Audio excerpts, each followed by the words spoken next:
So let's talk about something a lot of leaders face, often in silence: anxiety, especially when the pressure is on. Today, we're going to dig into how you can not just manage it, but actually use it to build teams that are stronger and way more resilient. I mean, you know that feeling, right? The stakes are super high, the deadline's breathing down your neck, and your brain just feels cluttered. This isn't just having a bad day.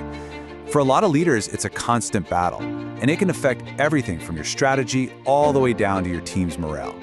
All right, so let's dive into our first section: pressure's invisible partner. The big idea here is to stop looking at anxiety as some kind of personal failure.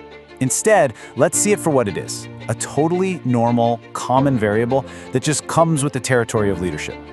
So, what exactly is leadership anxiety? Well, here's how we're defining it. It's that specific kind of unease or worry that pops up in those really demanding professional situations.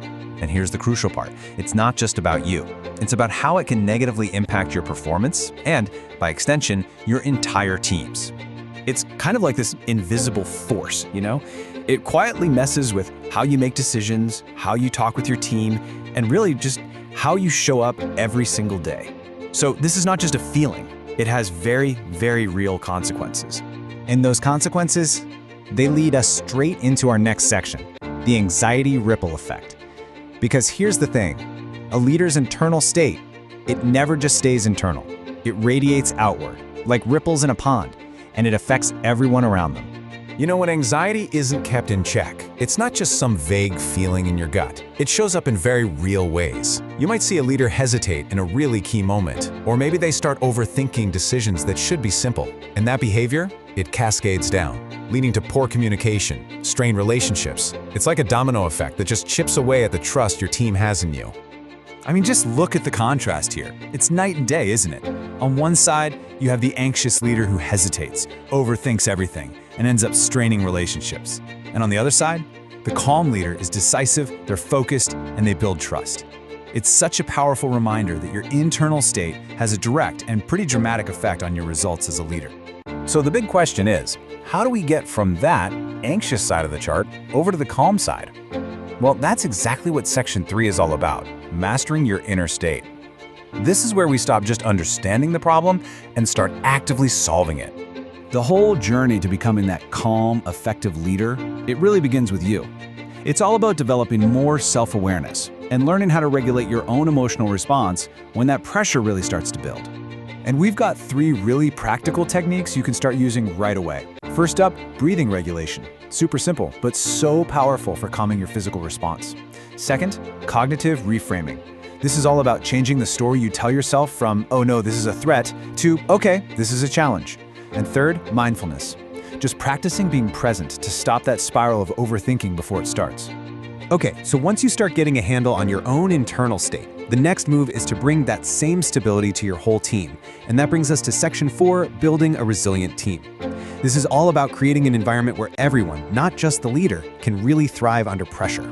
Now, the absolute foundation of a resilient team is this concept right here: psychological safety. It's that shared belief that you can speak up, you can share a totally wild idea, or even admit you made a mistake without getting shamed or punished for it. And why is this so critical?